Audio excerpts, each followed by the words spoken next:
বলুন নারে তাকবীর। এই আওয়াজ বলুন নারে তাকবীর। আর একটু জোরে বলুন। যখন ভোট আসে তখন ইনকিলাব ইনকিলাব, তখন তো খুব আওয়াজ বের হয় বাবজি। এখন আল্লাহর নাম বের হয় না আপনার মুখ থেকে, আল্লাহ মুখে প্যারালাইসিস দিবে। জোরে বলেন নারে তাকবীর। বেনামাজির লাশ কবরেতে রাখবে রে যখন, মাটির চাপে পাঁজরের হাড় ভাঙবে রে তখন। বিষাক্ত সাপের ছবল বেনামাজির সাজা, এমন তো হতে পারে তোমার জোহরে জানাজা, এমন তো হতে পারে তোমার এশারে জানাজা, জোহরে জানাজা। কেমন করে ঘুমাও তুমি ফজর করে কাজা, এমন তো হতে পারে তোমার জোহরে জানাজা।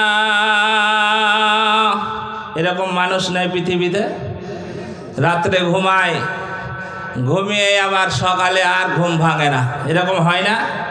আপনার হবে না কোনো গ্যারান্টি আছে?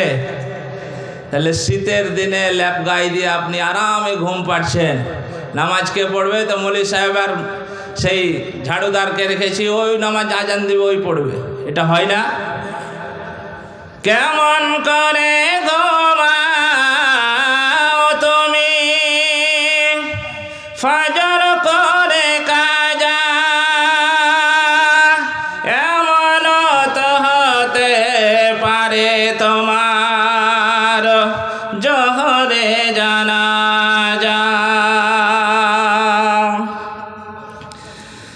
মুসলিম হয়ে জন্ম নিলে মুসলমানের ঘরে,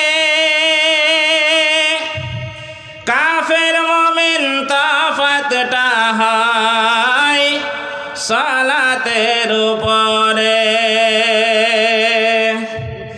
মুসলিম হয়ে জন্ম নিলে মুসলমানের ঘরে, কাফের মুমিন তফাতটা হয় সালাতের উপরে। এই জীবনে সালাত কবু, এই জীবনে নামাজ যেন হয় না কভু কাজা, এমন তো হতে পারে তোমার আসরে জানাজা, এমন তো হতে পারে তোমার আসরে জানাজা। চায়ের দোকানে সারাদিন বসে বসে বলে নামাজ আমি পড়ি না তো কি হয়েছে, আমি তো মুসলমান, আমি ইমানদার। ওরে বন্ধু, আল্লাহ রাসূল বলছেন যে নামাজ পড়ে না সে কোনোদিন মুসলমান হতে পারে না। আমি তো জোহরের নামাজ পড়ি না, আসর পড়ি না, মাগরিব পড়ি না, এশা পড়ি না, ফজর পড়ি না, কিন্তু মৌলভী সাহেব আমি তো জুমার নামাজ পড়তে যাই, দুই ঈদের নামাজ আমি পড়ি। ওরে বন্ধু, তোমাকে কোন আলেম বলেছে যে জুমার নামাজ পড়ে আর ঈদের নামাজ পড়ে তুমি মুসলমান? আল্লাহর নবীর কথা অনুযায়ী যারা 5 ওয়াক্তের নামাজ পড়ে না তারা কোনোদিন মুসলমান নয়, সে মুসলমান নয়। তাই কবি বলতেছে মুসলমানের জন্ম নিলে মুমিন